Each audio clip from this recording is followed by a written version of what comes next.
misalkan dia sakit stroke ya.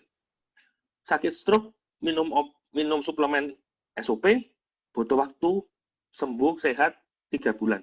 Nah, 3 bulan pada waktu dia sehat, sudah mulai bisa ngomong, sudah mulai bisa telepon.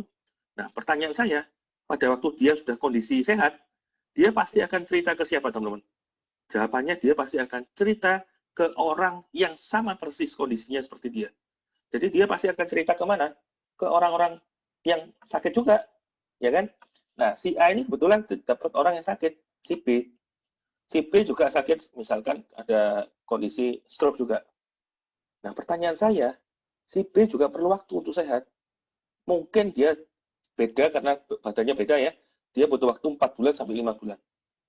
Sehat lagi si B, dia juga pasti akan duplikasi cara yang sama.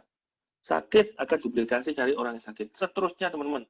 Nah, kalau kondisinya seperti itu, tidak mungkin akan terjadi percepatan income. Ya. Nah, kenapa kok saya bisa terjadi percepatan income luar biasa? Jawabannya satu. Saya ajak 20 orang ini, kriterianya hanya ada 5. Yang pertama, poin yang paling penting, teman-teman cari orang yang sehat.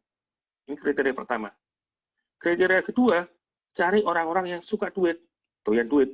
Nah, kalau suka duit, ini pertanyaan saya, orang menengah atas, menengah bawah, pasti rata-rata kalau dengar yang namanya duit, mereka pasti akan antusias. Nah, poin yang ketiga, apa itu? Bisa jadi orang itu sama kayak saya, dalam kondisi kepepet uang. Nah, kalau kita dapat orang yang kepepet uang ya, dan dia klik dengan bisnis ini, dia pasti akan lari kenceng, tidak akan toleh kiri kanan. Karena dia dikejar oleh hutang. Paham ya? Nah, poin yang keempat apa itu? Nah, selain suka uang, kepepet uang, juga orang itu harus mau bekerja. Doyan duit toh, tapi tidak mau kerja juga percuma. Nah, poin yang terakhir paling penting ya. Poin terakhir yang paling penting apa itu? Attitude-nya harus bagus. Ya, attitude-nya harus bagus. Kita bicara mengenai apa ini? Bisnis AFC ini kan bisnis people, di mana bisnis hubungan dengan orang, memenangkan hati orang, supaya dia juga bergerak di AFC sama-sama dengan kita. Nah, kalau orang itu attitude-nya tidak bagus, pertanyaan saya, mereka pasti akan suka dengan yang namanya komplain. Nah, kalau saya tiap hari komplain, otomatis gimana? Energi positif saya pasti akan berkurang dengan sendirinya, karena efek dari komplainnya orang tersebut. Jadi, attitude ini memegang peranan paling penting ya. Usahakan cari orang yang positif. Nah, terus teman-teman tadi kan bilang, kalau kita bicara mengenai MLM, itu bicara cari orang. Ya. Nah, di sini saya ajari teman-teman ya, saya tidak nyuruh teman-teman cari orang. Karena kalau kita ngomong cari orang, otomatis yang terlintas di otak kita, apa itu? Pasti sulit. Cari sopo. Ya kan? Cari orang siapa? Pasti akan sulit sekali. Jadi saya tidak mengajarkan teman-teman untuk cari orang di bisnis AFC. Tapi kata-kata cari orang ini, saya ganti dengan apa ini? Ajak orang. Nah, ajak orang.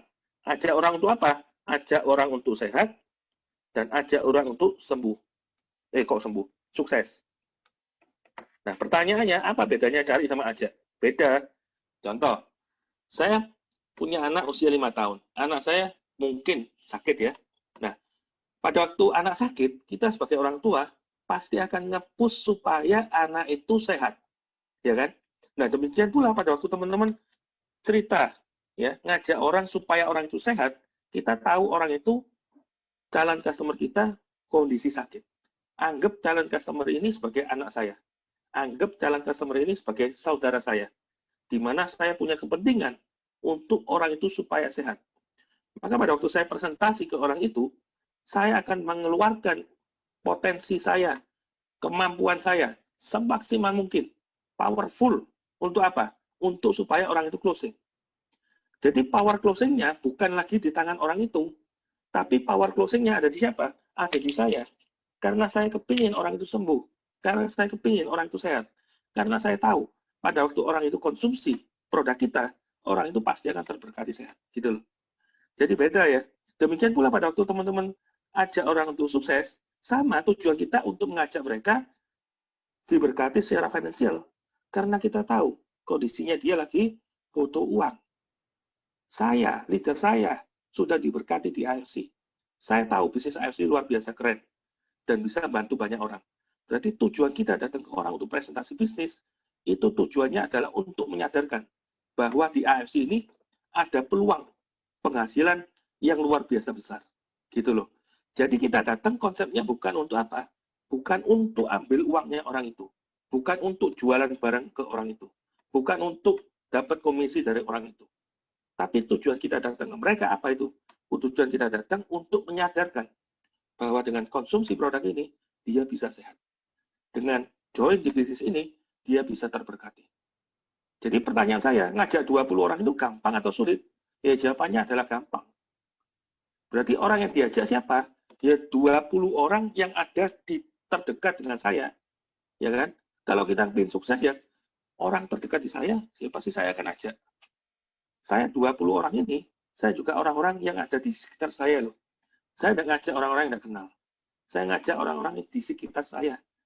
Karena pada waktu saya tahu, saya bisa sukses di sini, demikian pula pada waktu saya ngajak orang-orang terdekat saya, mereka juga bisa sukses. Nah, sampai sini ada yang mau tanyakan?